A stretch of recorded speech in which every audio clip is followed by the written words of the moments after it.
In the age of social media, it's easy to become more engaged with potential enemies. There has been a lot of negativities online and offline.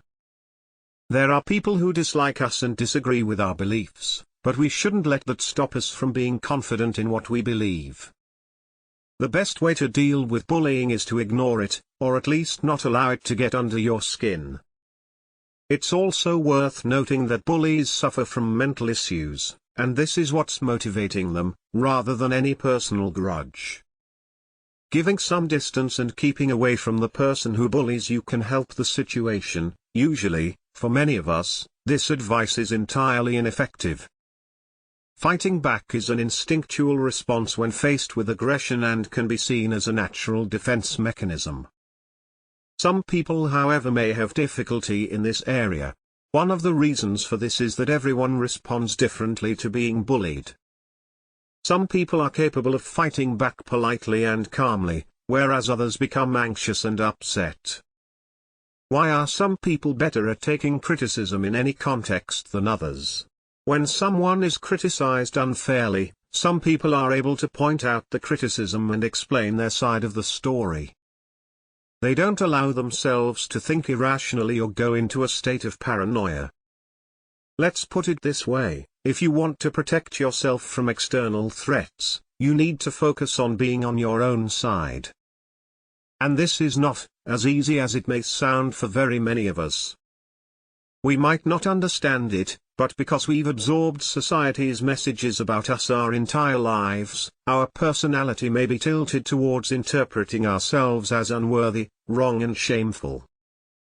This might sound unbelievable, but in our minds, this can't be right. Nevertheless, this isn't only partially right, it's the fundamental truth about many of us.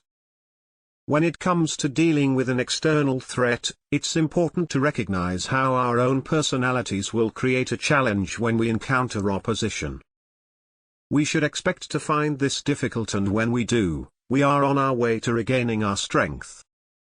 We therefore need to request for help, extend compassion, shadow walking and grace to ourselves, and bestow all the necessary care we'll need to get through the hurdle. We need to be honest and take responsibility for the fact that our biggest enemy is ourselves. This is what we need to overcome.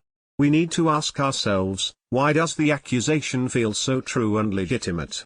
Our minds give us access to only a fraction of what we know about us, just as we can't explain how our cells work in our own body, so the operation of most of our emotional brain is in darkness.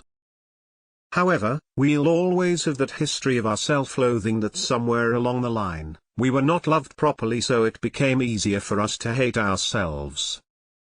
Somewhere in the past, we heard these words, "You're a piece of nothing, you are good for nothing, you don't deserve to be loved," and the story has stuck.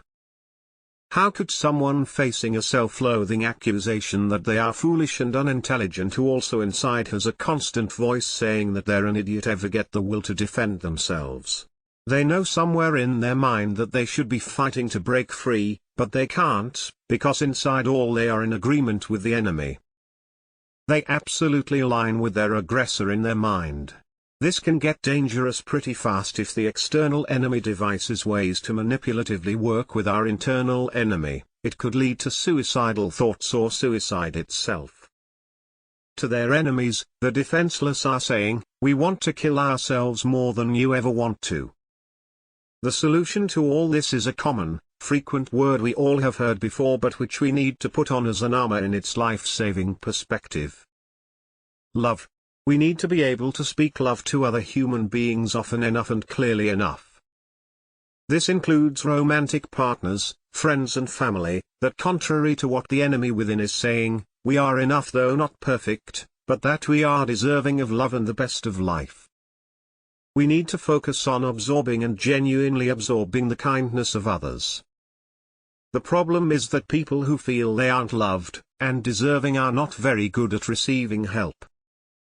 This is probably because they don't know how to ask for help, and when someone does help them, they may accuse that person of being weird or inadequate. Why, after all, would an idiot be deserving of help? We know from their mental or psychological condition that it's no use telling someone who feels they're disgusting that they're in fact, oh, very beautiful.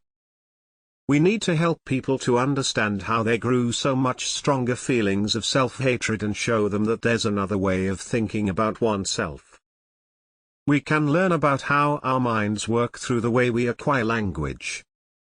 From very young age, children pick up complex patterns of speech from being around other people. If someone at our early age was speaking hate and shame and guilt to us, we will have started to speak like that to ourselves.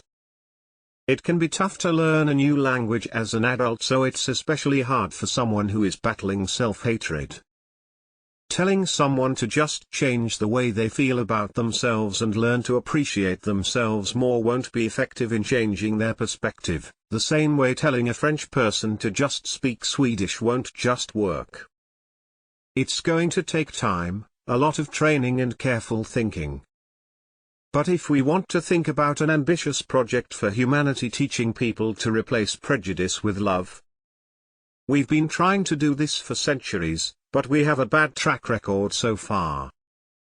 We might as well take small steps in order to gradually develop compassion towards ourselves and others. To start, let's say a few love-filled words and phrases to the undeserving part of oneself, then address someone with empathy close by.